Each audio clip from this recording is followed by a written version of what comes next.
I still remember that day like it was yesterday, my graduation day. The air buzzed with celebration, excitement, and the pride that comes after years of relentless effort finally paying off.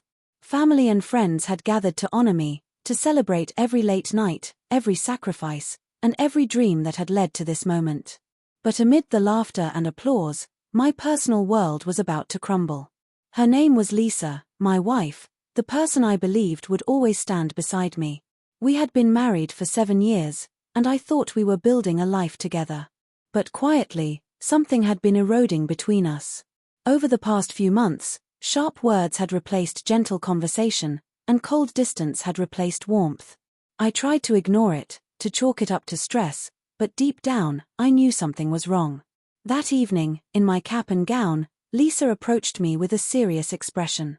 The party around us seemed to fade as she whispered words that would haunt me. I want a divorce. My heart stopped.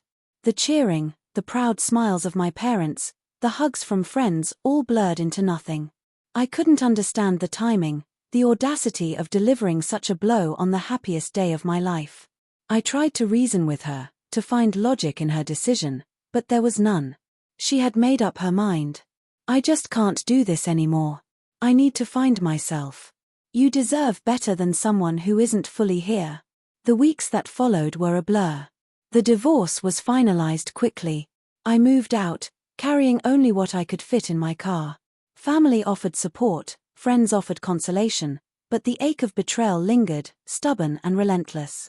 Every memory, every familiar corner, every photograph reminded me of what I had lost, the life I had thought would last forever. For 3 long years, I rebuilt my life from scratch. A new city, a new job, and a circle of people who valued honesty and integrity. The pain of that day remained, but gradually life gained new meaning. I focused on personal growth, on building a life no one could easily take from me. Life in the new city was a mix of freedom and loneliness. On one hand, I was liberated from the cold tension that had defined our final months. On the other, there was a gnawing emptiness that no work, friends, or experiences could fill.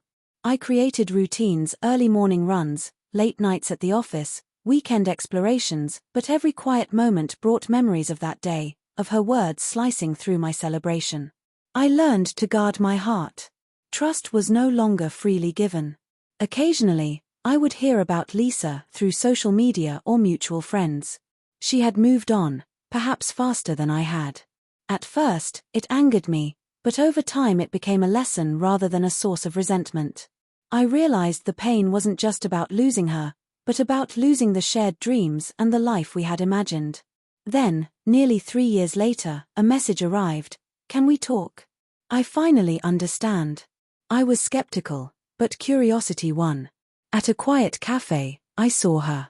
Time had softened her edges, and there was humility in her posture. She spoke not to justify, not to explain, but to acknowledge. She admitted how abruptly she had acted, how her timing had caused pain, and how she hadn't truly grasped the consequences of her choice. Listening to her, I felt a shift. The power was no longer hers, it was mine. My life had been rebuilt with resilience, strength, and clarity. She spoke of seeing my progress, my stability, my calmness, and how it humbled her. She had expected me to crumble, but I had transformed pain into growth. We spoke carefully about our children, their achievements, their milestones, their everyday lives. She listened with pride, regret, and comprehension. No tears, no pleading for forgiveness, no desperate attempts to reclaim what was lost, just acknowledgement of the past and the truth that some things can never be fully restored. That conversation reinforced what I had already learned: life doesn't wait for closure. Betrayal may wound deeply, but it cannot define someone determined to rise above. That graduation day, once a symbol of heartbreak, became a turning point, the end of one chapter and the beginning of another, a chapter defined by resilience, self-respect, and the power of rebuilding a life worth living.